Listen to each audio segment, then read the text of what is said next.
എല്ലാ സുഹൃത്തുക്കൾക്കും ഒരിക്കൽ കൂടി ലൈഫ് വിഷൻ ടോപ്പ് സ്റ്റാറിലേക്ക് സ്വാഗതം ചെയ്യുന്നു.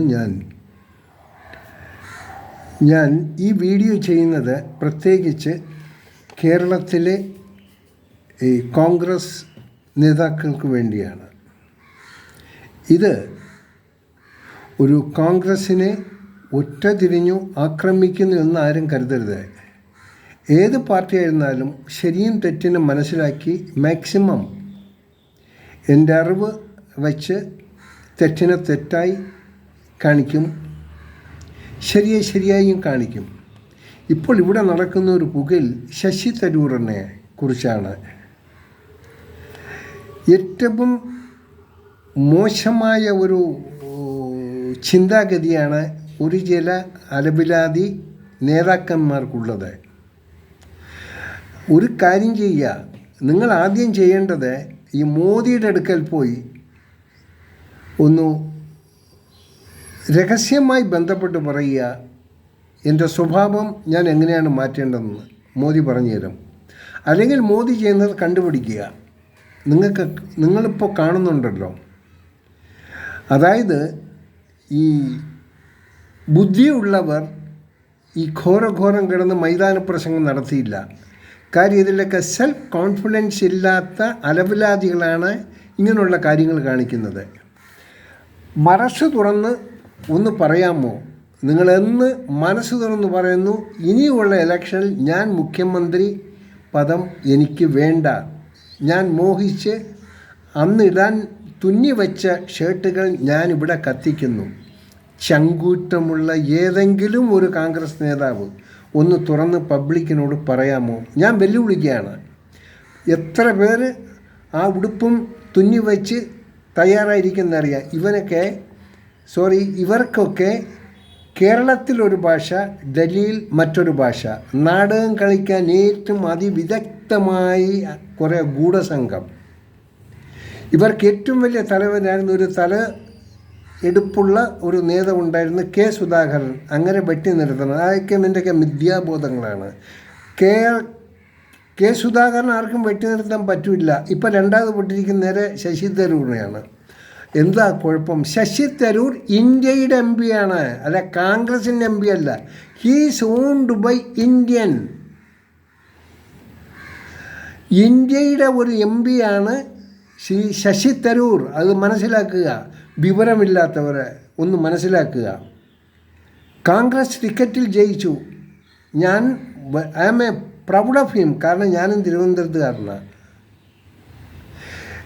അദ്ദേഹത്തിൻ്റെ കഴിവുകളെല്ലാം നോക്കി, അതായത് ബുദ്ധിയുള്ള ഭരണാധിപന്മാർ, രാജ്യത്തെ സ്നേഹിക്കുന്ന ഭരണാധിപന്മാർ, രാജ്യം ഒരിക്കലും ആരുടെ ഫ്രണ്ടിലും തോക്കരുതെന്ന് ആഗ്രഹിക്കുന്ന ഭരണകർത്താക്കൾ, എപ്പോഴും ലോകത്തിൻ്റെ മുന്നിൽ ഒന്നാം സ്ഥാനം നിൽക്കണമെന്ന് ആഗ്രഹിക്കുന്ന ഭരണസമിതികൾ, അവർ ഏത് ശത്രുവിനെയും അവർ കൂട്ടുപിടിക്കും അവരുടെ യുദ്ധം ജയിക്കാൻ വേണ്ടി. ശശി തരൂറിനെ ഒരു വിദഗ്ധ സംഘത്തിൽ ഉൾപ്പെടുത്തിയതിൽ എന്താണ് കുഴപ്പം? അതാണ് മോദിയുടെ കഴിവെന്ന് പറയുന്നത്. ശശി തരൂർ ആരാണ്? ശശി തരൂർ എന്താണെന്ന് അറിയാത്ത കുറേ കോൺഗ്രസ്സുകാർ, വിവരമൊന്നുള്ളത് അടുത്തു പോയിട്ടില്ല. അദ്ദേഹത്തെ ഫ്രീ ആയിട്ട് വിടുക. ശശി തരൂരിൻ്റെ ബുദ്ധിയെ ആർക്കും അടിച്ചു മാറ്റാൻ പറ്റിയില്ല. നിങ്ങളുടെ ബുദ്ധി വേറെ ആരും അടിച്ചു മാറ്റിയില്ല. അതൊക്കെ ഒരു വെറും മോശമായ ഒരു ചിന്താഗതിയാണ്. അങ്ങനെ ആരെങ്കിലും ആഗ്രഹിക്കുന്നെങ്കിൽ ശശി തരൂറിനെ വിദഗ്ധ സമിതിയിലേക്കെടുത്ത് ഒരു തീരുമാനം വന്നപ്പോൾ ഇവിടെ പലർക്കും എന്തോ വലിയ വേദന പോലെ തോന്നുന്നു.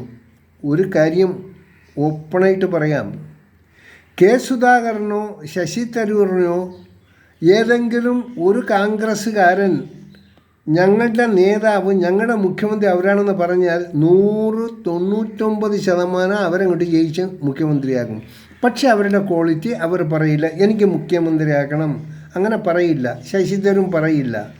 ആഗ്രഹം ഉണ്ടാകും. ചിലപ്പോൾ ഈ ദുഷിച്ച് നാറിയ ചിന്താഗതി കാണുമ്പോൾ ചിലപ്പോൾ ആരോടെങ്കിലും ഒരു ആഗ്രഹം, ഞാനൊന്ന് മുഖ്യമന്ത്രി ആയിരുന്നെങ്കിൽ കേരളത്തിനെ ഒന്ന് നമുക്ക് മാറ്റിമറിക്കാണ്ട് എൻ്റെ ബന്ധങ്ങളൊക്കെ വെച്ച് നമുക്ക് എന്തെങ്കിലും ചെയ്യാമെന്ന് ഒന്ന് ആഗ്രഹിച്ച് പോയിരിക്കാം. അങ്ങനെ ആഗ്രഹിച്ച് പോയെങ്കിൽ കുഴപ്പമൊന്നുമില്ല, ഒരു പ്രശ്നവുമില്ല. ഒരു ഇന്നത്തെ സാഹചര്യത്തിൽ പാകിസ്ഥാനുമായി ഉള്ള ഒരു സാഹചര്യത്തിൽ ഒരു വിദഗ്ധ സംഘത്തെ ഉണ്ടാക്കി ലോകത്തിൻ്റെ എല്ലാ ഭാഗത്തിലും എല്ലാ രാജ്യതലങ്ങളിലും പോയി ബന്ധപ്പെട്ട് എന്താണ് what is Pakistan, what is India, അതിനൊന്ന് വ്യക്തമാക്കി കൊടുത്താൽ അത് നല്ല കാര്യമാണ്. പണ്ട് മോദി ഇങ്ങനെ തന്നെയാണ്, ഓരോരുത്തരും പോയി പോയി പോയി പലയിടത്തും പോവുകയും വരികയും വന്നതുകൊണ്ടാണ് ഇത്രയും ഉള്ളൊരു ബന്ധങ്ങൾ ഉണ്ടാക്കാൻ പറ്റിയത്. അത് നമ്മൾ സന്തോഷിക്കണം. അന്ന് പലരും പറയുമായിരുന്നു മോദിക്ക് ഡൽഹി ഇരിക്കാൻ സമയമെങ്കിലും അതേ ഇങ്ങനെ കറങ്ങി നടക്കാനാണ്. പക്ഷേ കറങ്ങി നടക്കുന്നതിൻ്റെ ഗുണം നമുക്കിപ്പോൾ കിട്ടി തുടങ്ങിയില്ലേ. രണ്ടാമത് ഒരുപാട് കഷ്ടപ്പെട്ട കോൺഗ്രസ് നേതാക്കന്മാർ ഇവിടെ ഉണ്ടായിരുന്നു. അവരുടെയും ഒരുപാട് സംഭവങ്ങൾ ഇവിടെ ഉണ്ടാക്കിയിട്ടുണ്ട്, ഇന്ത്യക്ക് കിട്ടിയിട്ടുണ്ട്. അവരെ എല്ലാം തകർത്ത് തരിപ്പണമാക്കുന്ന ഒരൊറ്റ ചീഞ്ഞ് ഞാറിയ കുറേ അലവലാതി നേതാക്കന്മാരാണ് ഇന്ന് ഈ കേരളത്തിൽ നിന്ന് ഈ കോൺഗ്രസ്സിനെ തകർക്കാൻ ശ്രമിക്കുന്നത്. നിങ്ങൾക്കെന്ന് മുഖ്യമന്ത്രി ആയില്ലെങ്കിൽ നിങ്ങൾക്ക് ജീവിക്കാൻ പറ്റില്ലോ. നല്ലൊരു കോൺഗ്രസ്സുകാരനാകാൻ മുഖ്യമന്ത്രി വേണ്ട. ഗാന്ധിജി ഒരു ഒരു ഒരു തുണ്ടിട്ടിട്ടല്ലേ അങ്ങനെ ഒരു ഈ കാതിയിട്ട് ഉടയാത്ത ഉടുപ്പും ഇതൊക്കെ കുന്ത്രാണ്ടോ ഇട്ട് ശുഭവസ്ത്രധാരിയായിട്ട് അല്ലല്ലോ അദ്ദേഹം നടന്നതെന്ന് നോക്ക് അദ്ദേഹത്തിൻ്റെ ഫോട്ടോ. അങ്ങനെ എങ്ങനെയായിരുന്നു ജീവിച്ചത്? ഞങ്ങളുടെ വസ്ത്രധാരണം ഇതില്ലാതെ ഓരോ മണിക്കൂറിനും മാറ്റി മാറ്റി അയൺ ചെയ്ത ഡ്രസ്സ് ഇട്ട് ഉടവ് മാറാൻ ഇന്ന് മൈതാന പ്രസംഗം നടത്തുന്നതല്ല കോൺഗ്രസ് എന്ന് പറയുന്നത്. തന്നെയൊക്കെ ഈ കോൺഗ്രസ്സുകാരെ പറ്റിച്ച് ഇവിടെ മനുഷ്യനെയും പറ്റിച്ചുകൊണ്ട് കിടക്കുന്ന ഈ നിങ്ങൾക്ക് എതിരായിട്ട് നിൽക്കുന്നവരെ നിങ്ങൾ എന്തെങ്കിലും പറയുന്നുണ്ട്? ഇല്ല, കണ്ടുപഠിച്ചോ, അവരെന്തൊക്കെയാണ് കാട്ടിക്കൂട്ടുന്നതെന്ന്. അതിൻ്റെ അടുത്ത് പോകാൻ പറ്റില്ല. ക്യാപ്റ്റനൊക്കെ 100% ക്യാപ്റ്റൻ എന്ന് പറഞ്ഞാൽ യഥാർത്ഥത്തിൽ അവരുടെയൊക്കെ കാശ് വാങ്ങി എന്തോ അവരുടെ കയ്യിരിക്കുന്ന വാങ്ങിയിട്ടാണ് ഈ പ്രവർത്തനം ഇവിടെ ഇതിന് കുട്ടിച്ചോറുണ്ടാക്കാൻ ശ്രമിക്കുന്ന ഏത് സാധാരണക്കാരനും ചിന്തിച്ചു പോകുന്ന രീതിയിലാണ് നിങ്ങളുടെ പ്രവർത്തനങ്ങൾ. നിങ്ങൾ കെ സുധാകരൻ വലിയ നേതാവായപ്പോൾ വളർന്നു പറഞ്ഞ കെ സുധാകരനെ ഒതുക്കി. പക്ഷേ കെ സുധാകരനെ ഒതുക്കാൻ പറ്റില്ല. കെ സുധാകരൻ്റെ പിന്നിലുള്ള നിങ്ങളെക്കാൾ വലിയൊരു ഗ്രൂപ്പാണ് ഇപ്പോൾ ശശി തരൂർ. കുറച്ച് നാളായിട്ട് ശശി തരൂർ ഇങ്ങനെ ഓരോന്ന് പറഞ്ഞു. ഞാൻ ശശി തരൂർ ചെയ്യുന്നതെല്ലാം നല്ലതെന്ന്, അദ്ദേഹത്തിന് ചില പാവപ്പുകളുണ്ട്, that is not a problem. പക്ഷേ ഇനി policy wise is a superman. അദ്ദേഹത്തിന് അറിയാം ഇന്ത്യ എന്താണെന്നറിയാം, മറ്റുള്ള രാജ്യങ്ങളെക്കുറിച്ച് അദ്ദേഹത്തിനറിയാം. ആരെങ്കിലും വിശ്വപൗരൻ എന്ന് പറഞ്ഞാൽ തെറ്റില്ല. ഈസ് എ ഇൻ്റർനാഷണൽ പേഴ്സൺ, അത് നമ്മൾ അഡ്മിറ്റ് ചെയ്യേണ്ടതാണ്. അതുകൊണ്ട് ഇവിടെ കിടന്ന് ഈ അങ്ങോട്ടും ഇങ്ങോട്ടും കളിക്കാതെ ഒന്ന് മാറി ചിന്തിക്കുക. നിങ്ങൾ ആദ്യം നോക്കേണ്ടത് മോദിയെ കാണുക. അദ്ദേഹം ചെയ്തത് നല്ലൊരു കാര്യമാണ്. അദ്ദേഹത്തിന് ആപ്പോസിഷനൊന്നോ ഭരണപക്ഷമൊന്നോ ഒന്നുമില്ല. അദ്ദേഹം ചെയ്യുന്നത് ഏറ്റവും നല്ലതാണ്. ഒരു വിദഗ്ധ സമിതിയെ രൂപീകരിച്ചപ്പോൾ അത് നയിക്കാൻ കഴിവുള്ളവരെ അദ്ദേഹം തിരഞ്ഞെടുത്തു, മോദി തിരഞ്ഞെടുത്തു. അത് അവരുടെ ആപ്പോസിഷൻ പാർട്ടിയിൽ നിന്നൊന്നും നോക്കിയാൽ വിവരമുള്ളവരെന്ന് കരുതി അവരെ എടുത്തു. അതിനെന്താണ് ഇത്ര വേദനിക്കുന്നത്? കോൺഗ്രസ്സുകാർ എന്തിനാണ് വേദിക്കുന്നത്? ഈസ് എ ഇന്ത്യൻ എം പിയാണ്, ഇന്ത്യയുടെ എം പിയാണ്, is owned by Indians. Okay, Congress ലേബിളിൽ അദ്ദേഹം ജയിച്ചു. And I am also proud of him. Because I am from Trivandrum. എന്തുകൊണ്ട് നിങ്ങൾ ഈ ശശി തരൂരിൻ്റെ മേക്കിട്ട് കയറുന്നു? For what? എന്താണ് എൻ്റെ ആവശ്യം? What the rights you are? നിങ്ങൾക്ക് എന്താണ് അതിനുള്ള യോഗ്യത? എന്തെങ്കിലും യോഗ്യത ഉണ്ട് നിങ്ങൾക്ക്? നിങ്ങൾ യോഗ്യത കാണിച്ച് ഇപ്പോൾ രണ്ടാമത്തെ നിലയിലും ഭരണത്തിന് കൊണ്ട് കൊടുത്തില്ലേ, ഈ മൂന്നാം തരത്തിക്ക് അങ്ങനെ ഇനി വരിയില്ല. അങ്ങനെ വരാതിരിക്കാനുള്ള ഒരുപാട് മാർഗങ്ങളുണ്ട്. നിങ്ങളെ ഫൂളാകല്ലേ. അതുകൊണ്ട് പബ്ലിക്കിനോട് തുറന്നു പറയുക. നിങ്ങൾ പ്രതിപക്ഷത്തിനോട് പറഞ്ഞു, നിങ്ങൾ കോൺഗ്രസ്സുകാരോട് തന്നെ ഞാൻ ഈ കുപ്പായം മാറ്റിയിരിക്കുന്നു, എനിക്ക് ആവശ്യം നമ്മുടെ കോൺഗ്രസ്സാണ്, നമ്മുടെ പാർട്ടിയാണ്, നമ്മുടെ പാർട്ടി നമ്പർ 1 ആയിരിക്കണം, നമുക്ക് കോൺഗ്രസ്സാണ് ഭരണത്തിൽ വരേണ്ട. അത് മന്ത്രിയും അതുമല്ല ആ സമയത്ത് ചിന്തിക്കാമെന്ന് നിങ്ങൾ പറയണ്ട. ഇന്നേ പറയണം, ഞാൻ മുഖ്യമന്ത്രി പദത്തിനോ അല്ലെങ്കിൽ എന്താ പറയുന്ന ഹോം മിനിസ്റ്ററായിട്ടോ ഞാനില്ല. തല്ലുകൂടാനും ഞാനില്ല. ഞാൻ കോൺഗ്രസ് പ്രവർത്തകനാണ്.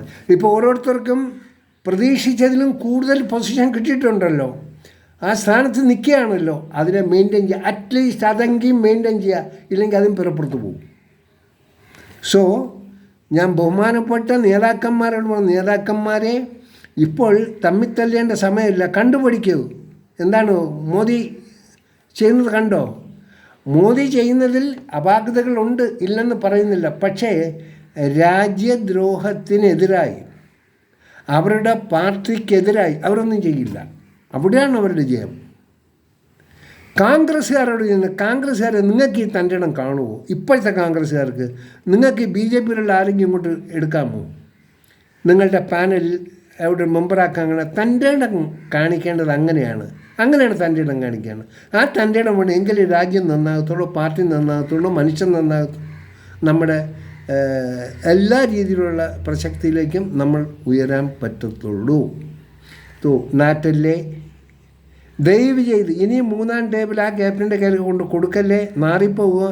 നിങ്ങളെയൊക്കെ ആൾക്കാർ ഓടിച്ചിട്ട് വഴിതടയും കേട്ടോ. അതുകൊണ്ട് ആ ചെയ്ത കാട്ടാളത്തരത്തിന് ആ പോരായ്മകളെല്ലാം മുമ്പ് ഈ ജനങ്ങളുടെ മുമ്പിൽ വന്ന് പരസ്യമായി മാപ്പ് പറയുക. ഒരു എന്താ പറയുക, ഒരു പ്രസ് കോൺഫറൻസ് വിളിച്ചാൽ മതി.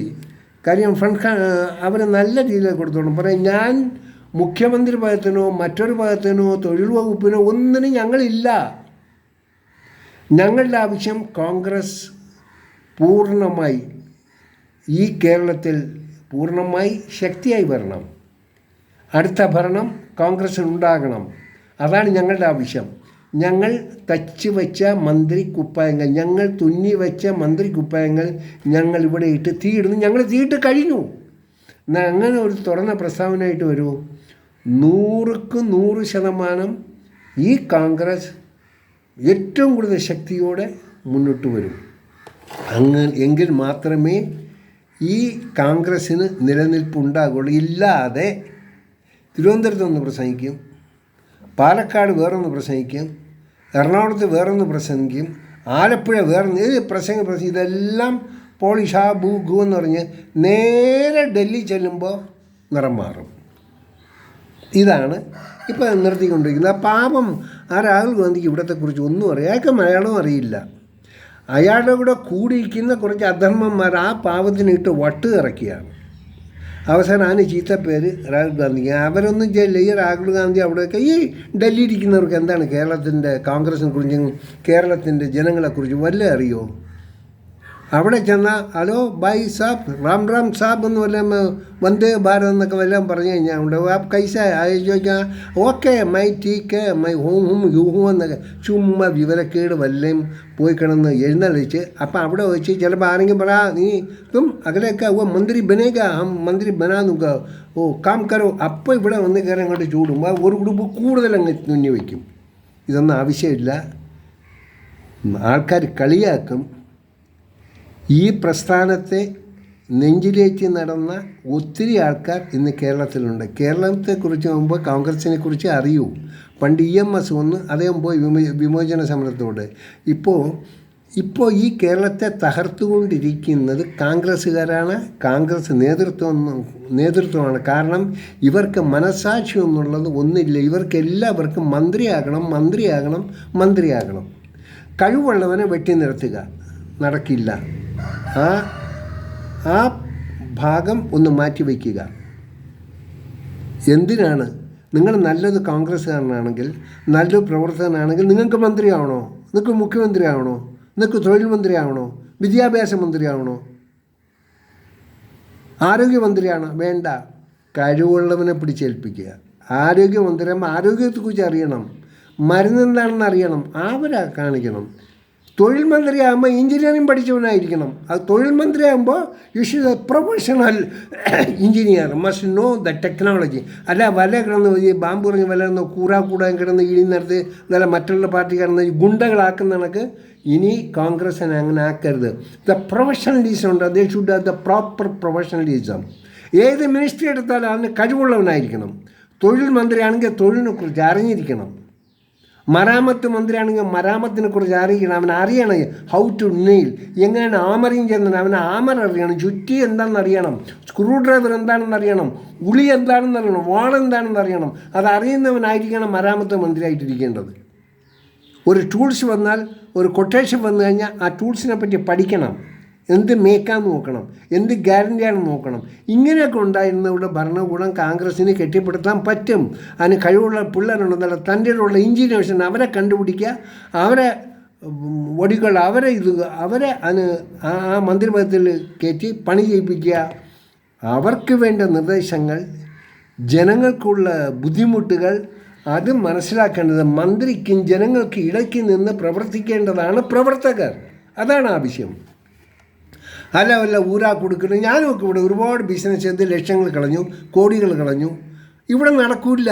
കാരണം ഇവിടെ പറ്റിക്കലും വെട്ടിക്കലും തട്ടിക്കലുമാണ്. ഇന്നത്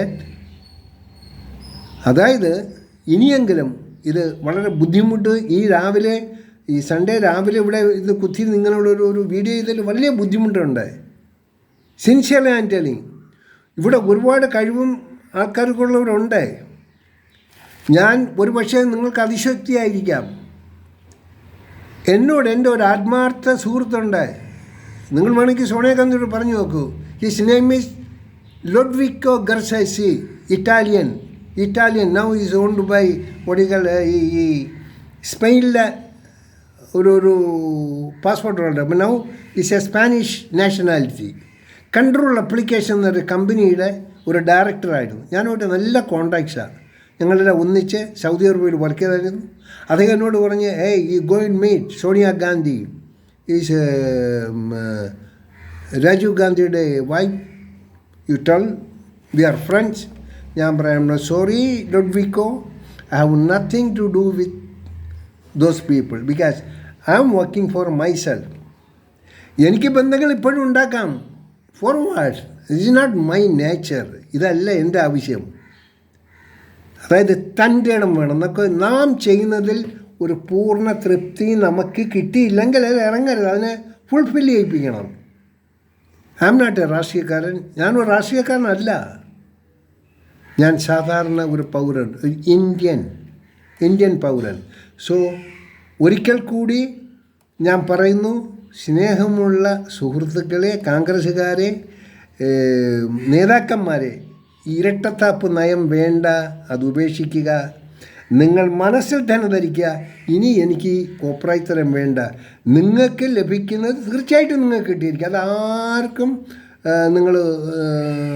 ആരും നിങ്ങളെ റെക്കമെൻഡ് ചെയ്യേണ്ട, നിങ്ങൾ ചെയ്യണമെന്ന് പറയും വേണ്ട. നിങ്ങൾക്ക് കിട്ടേണ്ട സ്ഥാനമാനങ്ങൾ നിങ്ങൾക്ക് കിട്ടും, നിങ്ങൾ ആത്മാർത്ഥമായി പരിശ്രമിച്ചാൽ. ഓക്കെ, എനിക്ക് പറഞ്ഞു തീർന്നില്ല. വീണ്ടും അടുത്തൊരു വീഡിയോയിൽ കൂടി നമുക്ക് വീണ്ടും കാണാം. ക്ഷമിക്കണം, ആർക്കെങ്കിലും എന്തെങ്കിലും നൊന്തിട്ടുണ്ടെങ്കിൽ സോറി. നല്ലൊരു ലൈബായ് സോപ്പ് വാങ്ങി കുളിക്കുക, do A good spray, clear ആയിക്കോളും. നിങ്ങൾ ഈ ക്രിസ്ത്യാനികൾ പറയും തെറ്റ് ചെയ്താൽ ഇപ്പോൾ കുമ്പസാരിക്കുക അച്ഛൻ്റെ ഫ്രണ്ടിൽ. നിങ്ങൾ കുമ്പസാരിക്കാനൊന്നും വേണ്ട, സ്വയം അങ്ങ് കുമ്പസാരിക്കാൻ മതി. ഓക്കെ, എൻ്റെ വീഡിയോ ഇഷ്ടപ്പെട്ടാൽ സുഹൃത്തുക്കൾ നമ്മുടെ പാവം പിടിച്ച കോൺഗ്രസ് പ്രവർത്തകരിലേക്കും ഒന്ന് എത്തിക്കണേ. കാണാം വീണ്ടും അടുത്ത വീഡിയോയിലൂടെ. ഞാൻ GK തുമ്പക്കാരൻ. Thank you.